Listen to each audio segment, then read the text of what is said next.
السلام علیکم ناظرین، میں سبیحہ تبسم اور آپ دیکھ رہے ہیں امبیڈکر اردو نیوز۔ سب سے پہلے پیش ہیں سرخیاں۔ حیدرآباد میں ملک پیٹ یشودا ہاسپٹل سے نیمز ہاسپٹل کو دل منتقل۔ قومی دارالحکومت دہلی میں دیوالی کے مد نظر پٹاخوں و آتش بازی پر مکمل پابندی۔ گجرات میں نئی کابینہ کی حلف برداری تقریب کا کل انعقاد۔ اور طالبان حکومت میں جنگ، حقانی گروپ کے لیڈر سے بحث کے بعد ملا عبدالغنی برادرز نے چھوڑا کابل۔ اور اب خبروں کی تفصیل۔ ریاست تلنگانہ میں سڑک حادثے میں زخمی پولیس کانسٹیبل کے دل کو دوسرے شخص کو عطیہ دینے کا نادر واقعہ پیش آیا۔ تفصیلات کے مطابق ضلع کھمم کا 34 سالہ ویرا بابو حیدرآباد کے کنڈا پولیس اسٹیشن کے اسپیشل برانچ میں کانسٹیبل ہے۔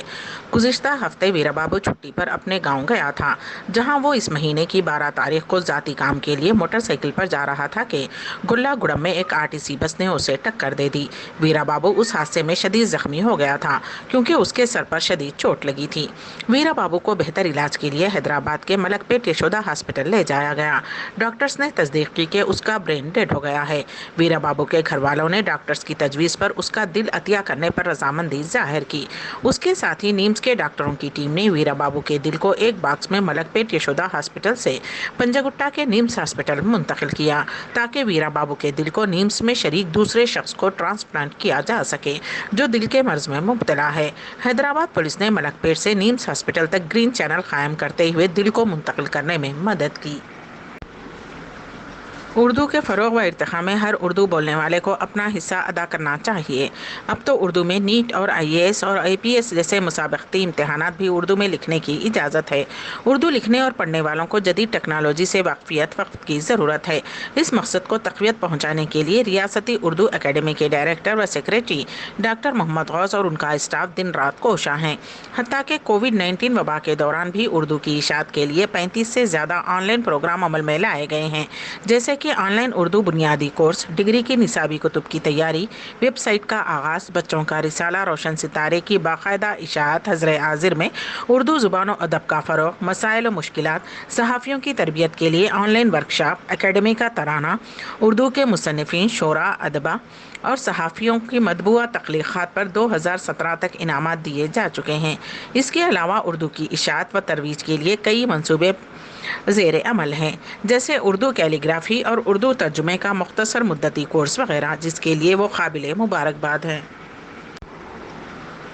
شہر کے مصروف ترین علاقے لکڑی کا پل کے پاس آج ایک بڑا کنٹینر الٹ گیا۔ یہ حادثہ آج صبح کی اولین ساعتوں میں پیش آیا۔ اس مصروف ترین سڑک پر حادثے کی وجہ سے ٹریفک کے نظام میں خلل پڑا۔ ٹریفک پولیس کے عملے نے کرین کی مدد سے کنٹینر کو ہٹانے کا کام کیا۔ اس حادثے میں کسی کے زخمی ہونے یا کسی جانی نقصان کی کوئی اطلاع نہیں ہے۔ حیدرآباد میں زکوٰۃ کی رقم دلوانے کے نام پر ایک خاتون نے گداگر خاتون کی بیٹی کا اغوا کر لیا تھا، جسے پولیس نے اندرون چند گھنٹے گرفتار کر لیا۔ تفصیلات کے مطابق عنبر پیٹ علاقے سے تعلق رکھنے والی ایک خاتون اپنی بیٹی الفیہ کے ہمراہ حیدرآباد کی چنچل گڑا جیل کے قریب بھیک مانگا کرتی تھی۔ کل ایک اجنبی خاتون اس کے پاس پہنچی اور اس نے بتایا کہ اس کے جان پہچان والے زکوٰۃ کی رقم دے رہے ہیں۔ اس بہانے سے وہ گداگر خاتون اور اس کی بیٹی کو اپنے ساتھ حافظ بابا نگر علاقے میں لے گئی۔ وہاں اس نے گداگر خاتون کی توجہ منتشر کی اور اس کی بیٹی کا اغوا کرتے ہوئے آٹو میں فرار ہو گئی۔ گداگر خاتون کی شکایت پر پولیس نے کیس درج کرتے ہوئے فوری حرکت میں آ کر CCTV کیمروں کا جائزہ لیا اور 6 سالہ بچی کا اغوا کرنے والی خاتون آسیہ کو شاد نگر سے گرفتار کر لیا۔ اس کے قبضے سے مغویہ لڑکی کو آزاد کروا لیا گیا۔ تحقیقات کے دوران پولیس کو پتہ چلا کہ آسیہ مغویہ بچی کو 15,000 روپے میں فروخت کرنے کے منصوبے میں تھی۔ دہلی حکومت نے فضائی آلودگی کو کنٹرول کرنے کے لیے اس مرتبہ دہلی میں ہر قسم کے پٹاخوں کے ذخیرے، فروخت اور استعمال پر مکمل پابندی عائد کرنے کا فیصلہ کیا ہے۔ وزیر اعلیٰ اروند کیجریوال نے کہا کہ دہلی میں آلودگی کی خطرناک صورتحال کے پیش نظر گزشتہ سال کی طرح ہر قسم کے پٹاخوں کے ذخیرے، فروخت اور استعمال پر مکمل پابندی عائد کی جا رہی ہے، تاکہ لوگوں کی زندگیاں بچائی جا سکیں۔ وزیر اعلیٰ نے تمام تاجروں سے اپیل کی ہے کہ اس مرتبہ مکمل پابندی کے پیش نظر کسی بھی قسم کے پٹاخے ذخیرہ نہ کریں۔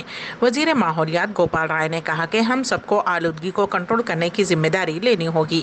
ساتھ ہی NGT نے کورونا کے دوران پٹاخوں کے ذخیرے، فروخت اور استعمال پر مکمل پابندی کا حکم بھی دیا ہے، جہاں ہوا کا معیار انتہائی ناقص کے زمرے میں ہے۔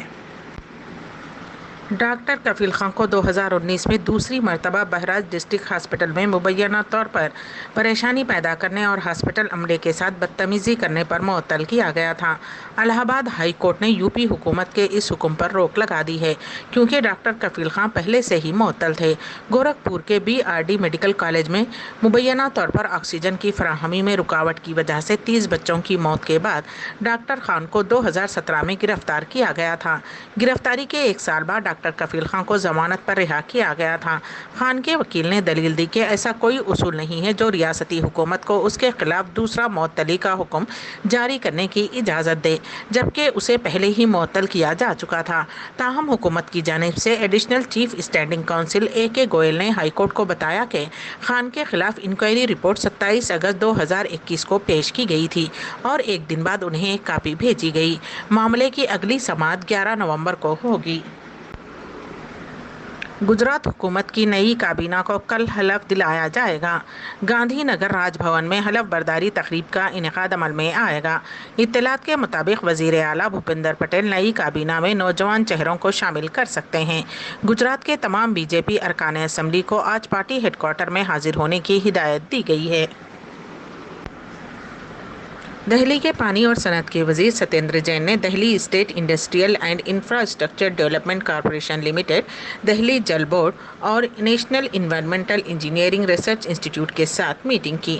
میٹنگ میں صنعتی فضلے کو صاف کرنے کے لیے بات چیت کی گئی تاکہ برساتی نالوں کے ذریعے یمنا ندی میں جانے والے صنعتی فضلے کی مقدار کو کم کیا جا سکے۔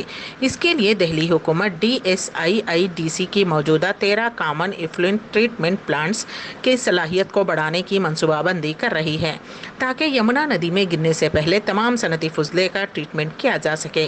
اس کے علاوہ جل وزیر نے DSIIDC کے سینئر افسران کو ہدایت دی کہ تمام برساتی نالوں کو CETP سے جوڑیں۔ برساتی نالوں کے ذریعے بہت زیادہ گندا پانی یمنا تک پہنچتا ہے۔ CM یوگی آدتیہ ناتھ آج دیہی علاقوں کی سڑکوں کی رفتار بڑھانے کے لیے کئی سوغات دینے والے ہیں۔ ضلع پنچایتوں کے تحت 195 کروڑ روپے کی لاگت سے 509 دیہی سڑکوں کا افتتاح کریں گے، جبکہ تقریباً 34 کروڑ کی لاگت سے 14 دیہی سڑکوں کا سنگ بنیاد رکھیں گے۔ اس کے علاوہ PM سڑک یوجنا کے تحت 4130 کروڑ کی لاگت سے بننے والی 886 سڑکوں کا افتتاح کیا جائے گا اور 155 کروڑ کی لاگت سے بننے والی 692 سڑکوں کو عوام کے نام معنون کیا جائے گا۔ لکھنؤ کے 5 کالی داس مارگ سے CM صبح 11 بجے ویڈیو کانفرنسنگ کے ذریعے ریاست کی عوام کو سڑکوں کی سوغات دی۔ افغانستان پر طالبان کے قبضے کو 1 مہینہ مکمل ہو چکا ہے۔ عبوری حکومت بھی بن چکی ہے، مگر طالبان کی قیادت میں اب آپس میں ہی جنگ شروع ہو گئی ہے۔ دراصل طالبان حکومت میں نائب وزیر اعظم ملا عبدالغنی برادر اور حقانی نیٹ ورک کے خلیل الرحمان حقانی کے حامی آپس میں بھڑ گئے ہیں۔ خبروں کے مطابق دونوں گروپس کے لیڈران کے درمیان بحث اتنی بڑھ گئی ہے کہ ملا عبدالغنی برادر کے کابل چھوڑنے کی خبر ہے۔ ایک رپورٹ کے مطابق اس کی اطلاع دی گئی ہے کہ ایک سینئر طالبانی لیڈر کے حوالے سے BBC نے اپنی رپورٹ میں بتایا ہے کہ کابل کے صدر دفتر میں عبوری کابینہ سے متعلق دونوں لیڈروں کے درمیان بحث ہوئی تھی۔ 15 اگست کو کابل پر قبضے کے بعد سے ہی طالبان اور حقانی گروپ کے درمیان قیادت اور حکومت کی تشکیل سے متعلق جدوجہد جاری رہی ہے، اس لیے حکومت بنانے میں تاخیر ہو رہی تھی۔ امبیڈکر اردو نیوز کے اختتام سے قبل دوبارہ سرخیوں پر ایک نظر۔ حیدرآباد میں ملک پیٹ یشودا ہاسپٹل سے نیمز ہاسپٹل کو دل منتقل۔ قومی دارالحکومت دہلی میں دیوالی کے مد نظر پٹاخوں و آتش بازی پر مکمل پابندی۔ گجرات میں نئی کابینہ کی حلف برداری تقریب کا کل انعقاد۔ اور طالبان حکومت میں جنگ، حقانی گروپ کے لیڈر سے بحث کے بعد ملا عبدالغنی برادرز نے چھوڑا کابل۔ اسی کے ساتھ ہی امبیڈکر اردو نیوز یہیں پر اختتام پذیر ہوتی ہیں، تو دیجیے گا سبیحہ تبسم کو اجازت۔ اللہ حافظ۔